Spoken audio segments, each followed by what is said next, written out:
हाय, welcome back.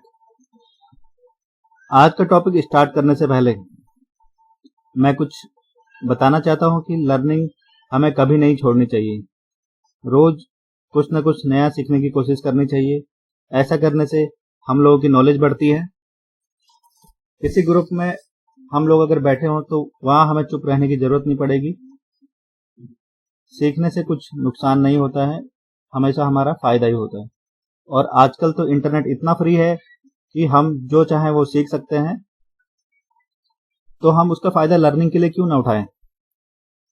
हमें कहीं institutes में या किसी ऑर्गेनाइजेशन में जाने की जरूरत तो है नहीं सीखने के लिए।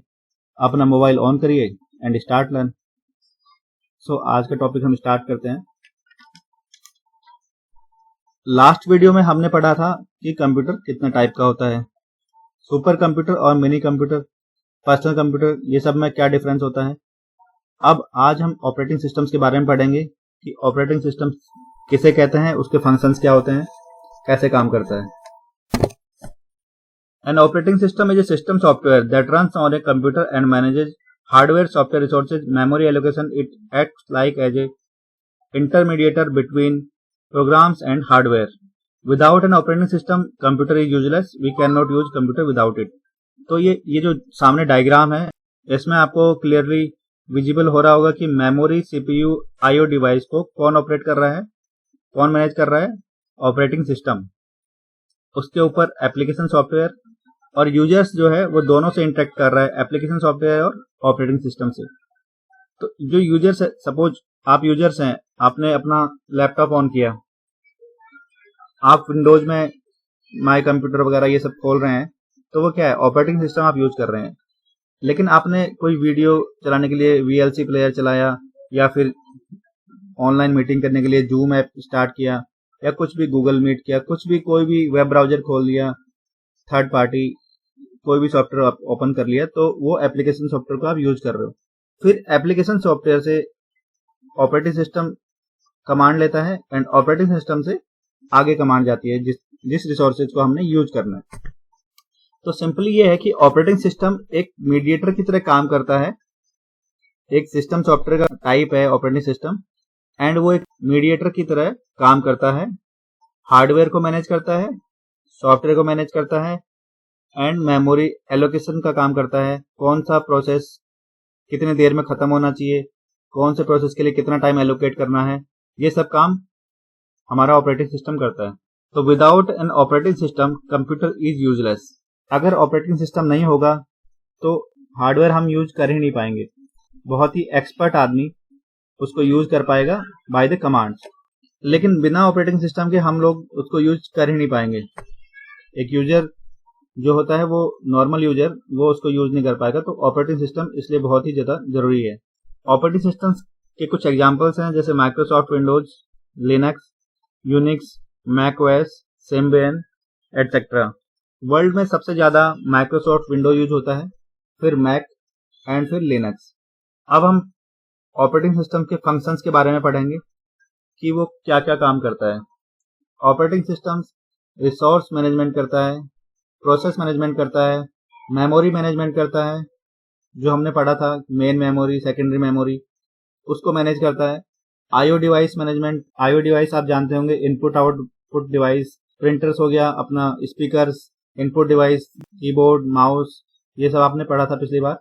तो ये उसको मैनेज करता है। स्टोरेज मैनेज करता है, फाइल मैनेजमेंट करता है, सिक्योरिटी मैनेजमेंट, जो कि बहुत इंपॉर्टेंट पार्ट है, वो भी ऑपरेटिंग सिस्टम्स का फंक्शन है।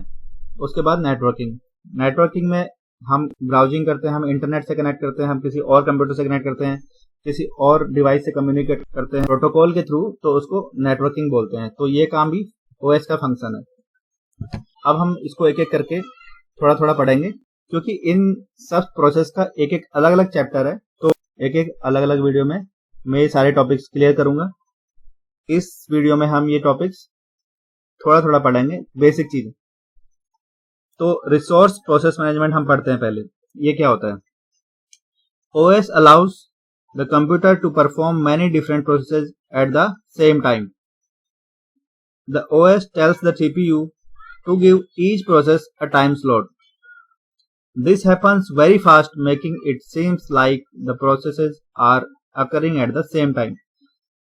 देखिए OS जो है वो कंप्यूटर को अलाउ करता है कोई भी प्रोसेस परफॉर्म करने के लिए। ठीक है, जैसे सपोज इसे समझिए कि आपने प्रिंट का कमांड दिया, फिर आपने कोई फाइल खोली, एक्सेल में काम करने लगे, और फिर आपने म्यूजिक सुनना भी स्टार्ट किया साथ में। तो ये सारी चीजें एक साथ हो रही हैं, लेकिन ये हमें लग रही हैं, यहां पर लिखा है देखिए, दिस हैपन्स वेरी फास्ट, बहुत ही फास्ट हो रहा है, making it seems like the processes are occurring at the same time. हमें लग रहा है कि वो बिल्कुल एक ही टाइम पे सब कुछ हो रहा है, लेकिन नहीं, ऑपरेटिंग सिस्टम उसको मैनेज कर रहा है, उस प्रोसेस को मैनेज करता है कि कौन सा प्रोसेस कितने टाइम पे खत्म होना है, फिर उसके बाद कौन सा प्रोसेस स्टार्ट होगा, फिर खत्म होगा, फिर कौन सा स्टार्ट होगा। ये सब जो प्रोसेस मैनेज करता है वो एक पार्ट है, एक फंक्शन है ऑपरेटिंग सिस्टम्स का। ठीक है, तो प्रोसेस मैनेजमेंट आपको क्लियर हो गया।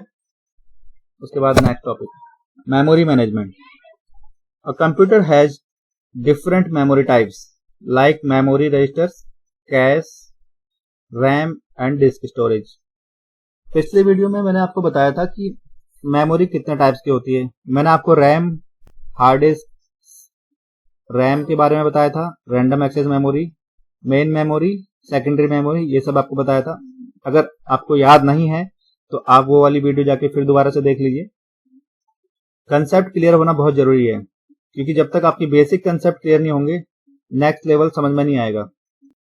ये सिर्फ कंप्यूटर में नहीं, कोई भी सब्जेक्ट आप उठा के देख लीजिए, जब तक आपको बेसिक चीजें क्लियर नहीं होंगी, आपको जैसे मैथ्स का सब्जेक्ट है उसकी बेसिक चीजें क्लियर नहीं होंगी तो मैथ्स आपको समझ में नहीं आएगी। तो same thing is applied here. द OS is responsible for checking which memory is free, which memory is to be allocated and deallocated, and how to swap between the main memory and secondary memory. तो ये operating system का ये काम है कि वो check करता है कि मेमोरी कितनी फ्री है, कौन सा प्रोसेस ने कितना स्पेस लेना है, कौन सा प्रोसेस कितना स्पेस लेना है मेमोरी का, कौन सा प्रोसेस कितनी देर में खत्म होगा। ये सब OS जो है मेमोरी को मैनेज करता है। हम लोग मार्केट में जाते हैं लैपटॉप खरीदने के लिए या कोई कंप्यूटर खरीदने के लिए, या आजकल तो मोबाइल में भी रैम हम लोग डिसाइड करते हैं कि हमें कितनी रैम्स का मोबाइल चाहिए, कितने ज्यादा रैम्स का हमें कंप्यूटर चाहिए। क्यों करते हैं? क्योंकि रैम जितना ज्यादा होगा उतनी जल्दी से वो काम कर पाएगा, उतनी ज्यादा एप्लीकेशंस उसमें एक साथ हम यूज कर सकते हैं। तो ये मेमोरी मैनेजमेंट ऑपरेटिंग सिस्टम का काम है। अब नेक्स्ट टॉपिक हमारा है इनपुट आउटपुट डिवाइस मैनेजमेंट।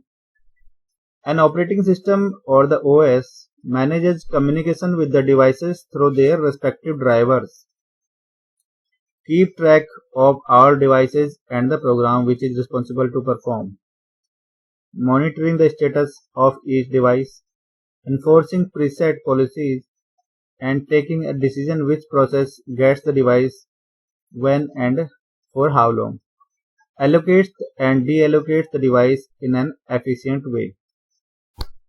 देखिए, ऑपरेटिंग सिस्टम डिवाइसेस को मैनेज करता है थ्रू रेस्पेक्टिव ड्राइवर्स।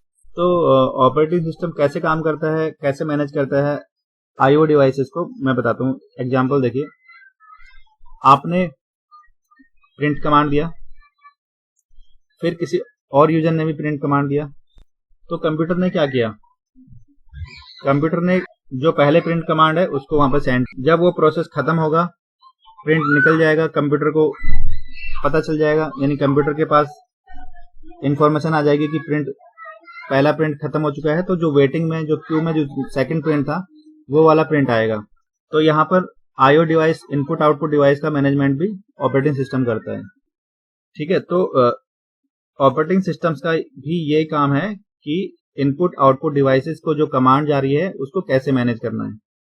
ठीक है, वो ये भी डिसाइड करता है कि कौन सा डिवाइस अभी काम कर रहा है, कौन सा डिवाइस एक्टिव स्टेट में है, कौन सा डिवाइस इनएक्टिव स्टेट में है। ठीक है, ये सारा काम भी ऑपरेटिंग सिस्टम का है।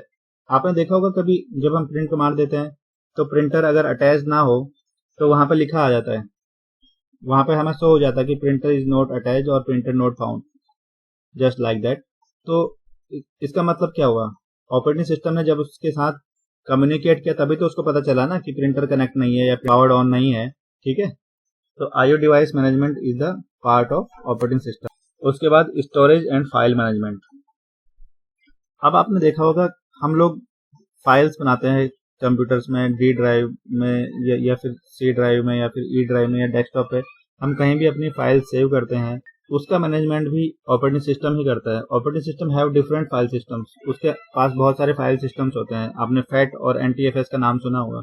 There are various files, folder and directory system in a particular computer. All these are maintained and managed by the operating system of the computer. Each OS has a different file system, hence a different access system. Her OS का अलग एक file system होता है और उसको access करने का तरीका भी अलग ही होता है और मैनेज करने का तरीका भी अलग होता है। तो file system are used by an operating system to store and organize the various files and their information on a hard disk. तो फाइल सिस्टम जो हम अपने डेटा को सेव करते हैं, ठीक है, तो ऑपरेटिंग सिस्टम का ये काम है, वो उसको मैनेज करता है कि उसको कैसे अरेंज करना है, कैसे कहाँ पर रखना है, कहाँ पे उसको स्टोर करना है हार्ड डिस्क में। ये सब काम किसका है? ऑपरेटिंग सिस्टम्स का। आपने जनरली देखा होगा जब हम अपने ड्राइव्स में जाते हैं तो हम फोल्डर्स को अरेंज कर पाते हैं, उसको according to date, according to time, according to size, according to type. तो ये सब काम किसका है? ऑपरेटिंग सिस्टम्स का। This is also function of operating system. Okay, next topic चलते हैं। Security management. Security is very important in our day-to-day life as well as in our computer. तो क्यों जरूरी है security management? The basic type of security an OS offer is asking for a username and password before a user can use the OS. अगर आपके OS में username password नहीं होगा, आपने उसको लॉक नहीं किया होगा, तो आपका डेटा तो कोई भी देख सकता है, कोई भी डिलीट कर सकता है, कोई भी पढ़ सकता है। इसलिए सिक्योरिटी मैनेजमेंट बहुत जरूरी है। The OS uses a firewall to close certain ports when using TCP/IP protocols. The OS could also limit certain users from doing certain actions. This is known as level access. Operating system में एक firewall भी होती है जो ports को manage करती है। ये पोर्ट्स एंड TCP/IP प्रोटोकॉल हम फर्दर क्लासेस में पढ़ेंगे, ठीक है। तो OS का काम सिक्योरिटी मैनेज करना भी है। OS में हम यूजर्स क्रिएट कर सकते हैं, उसके अलग अलग उन सब यूजर्स के हम अलग अलग पासवर्ड भी डाल सकते हैं। तो अलग अलग यूजर अपना अपना लॉगिन करके उस सिस्टम को एक्सेस कर सकता है, ठीक है। Security management is also part of operating system. Networking.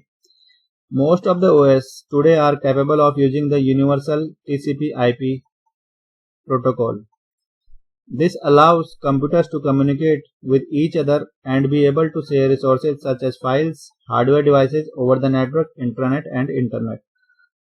देखिए, TCP/IP एक प्रोटोकॉल है, इसका फुल फॉर्म है ट्रांसमिशन कंट्रोल प्रोटोकॉल और इंटरनेट प्रोटोकॉल। हम किसी भी कंप्यूटर से या किसी भी नेटवर्क डिवाइस से कम्युनिकेट कर पाते हैं TCP/IP के थ्रू, ठीक है। तो नेटवर्किंग में सपोज हमने एक अपने कंप्यूटर में फाइल बनाई, फिर हमारे नेटवर्क में 10 कंप्यूटर हैं, हम चाह रहे हैं कि वो फाइल 10 के 10 फाइल कंप्यूटर्स में एक्सेस हो जाए। वो क्या है? वो है नेटवर्किंग। नेटवर्किंग के थ्रू हम वो फाइल को 10 के 10 सिस्टम्स में एक्सेस कर पाएंगे। तो this is the also function of operating system. Internet हम यूज करते हैं कंप्यूटर में, वेब ब्राउजिंग करते हैं, मेल्स एक्सेस करते हैं, ये सब क्या है? नेटवर्किंग का पार्ट है। नेटवर्किंग के थ्रू ही हम कंप्यूटर में इंटरनेट यूज कर पाते हैं, अपनी मेल्स एक्सेस कर पाते हैं, किसी को मेल भेज पाते हैं, ठीक है, किसी दूसरी जगह पर रखे सर्वर को हम एक्सेस कर पाते हैं। तो ये सब क्या है? ये नेटवर्किंग का पार्ट है। और नेटवर्किंग क्या है? ऑपरेटिंग सिस्टम्स का एक फंक्शन है। अब गोल्स ऑफ ऑपरेटिंग सिस्टम। ये ऑपरेटिंग सिस्टम बनाने के पीछे गोल क्या था? क्यों बनाया ऑपरेटिंग सिस्टम? प्राइमरी गोल क्या है इसका? कन्वीनियंट। ऑपरेटिंग सिस्टम बहुत ही ज्यादा कन्वीनियंट होता है, यानी यूजर फ्रेंडली होता है। Operating system is an user interface between hardware and you. Okay, तो ऑपरेटिंग सिस्टम हमें यूजर फ्रेंडली इंटरफेस प्रोवाइड करता है to communicate with the hardware, to communicate with the resources of computer. इसलिए जो primary goal है इसका convenient है, ये बहुत ही ज़्यादा कन्वीनियंट है। और सबसे ज़्यादा पूरे वर्ल्ड में सबसे ज़्यादा कन्वीनियंट, सबसे ज़्यादा बिकने वाला ऑपरेटिंग सिस्टम है Microsoft. Secondary goal efficiency. The secondary goal of an operating system is an efficiency.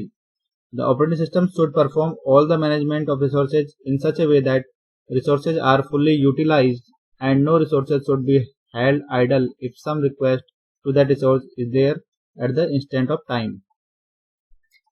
यानी कि ऑपरेटिंग सिस्टम इतना एफिशिएंट होता है कि ये जितने भी रिसोर्सेज में हमने जितने भी प्रोसेसेस या जितने भी हमने रिक्वेस्ट दी हैं, कमांड दी हैं, वो सारी ये अच्छे से मैनेज कर पाए। एफिशिएंसी, यहाँ पे हम एफिशिएंसी से कौन सा कंप्यूटर ज़्यादा एफिशिएंट होता है ये हम समझेंगे। जैसे हमने पिछली बार पढ़ा था मेन फ्रेम कंप्यूटर, यानी कि बहुत सारे यूजर्स एक ही एप्लीकेशंस को या कितनी भी एप्लीकेशंस को एक्सेस कर पाते हैं, उसको हम एफिशिएंसी बोलते हैं। इनमें जो ओएस यूज होता है वो एफिशिएंट है। तो कन्वीनियंट कौन से हुए? जो हम घरों में यूज करते हैं operating systems, Windows XP, Windows 10, Windows 7, okay, ये सब कन्वीनियंट, ये सब हम अच्छे से यूज कर पाते हैं, यूजर फ्रेंडली हैं, तो ये कन्वीनियंट है। एफिशिएंट कौन है?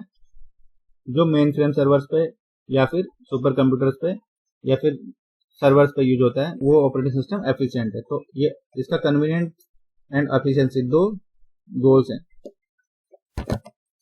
अब ये एक ग्राफ है जो हमें बताता है कि सबसे ज्यादा वर्ल्ड में कौन सा ऑपरेटिंग सिस्टम यूज होता है। तो एक स्टेट काउंटर ग्लोबल स्टेट्स करके एक साइट है, उसने ये स्टडी करी है। इस स्टडी में आप देख रहे होंगे विंडोज जो है वो 76.52% सबसे ज्यादा विंडोज यूज हो रही है।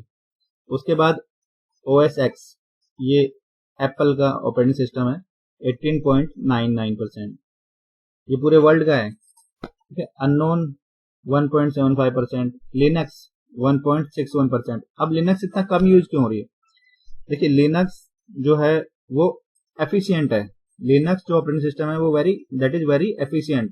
तो हम उसको मेन फ्रेम सर्वर्स पे, सुपर कंप्यूटर्स पे, इन सब में यूज करते हैं। Chrome OS 1.12। नेक्स्ट टॉपिक हमारा होगा utility software and open source software. Utility software कौन से होते हैं और ओपन सोर्स सॉफ्टवेयर कौन से होते हैं। फिर उसके बाद हम एक्सेल ट्रिक्स के बारे में पढ़ेंगे, वर्ड ट्रिक्स के बारे में पढ़ेंगे।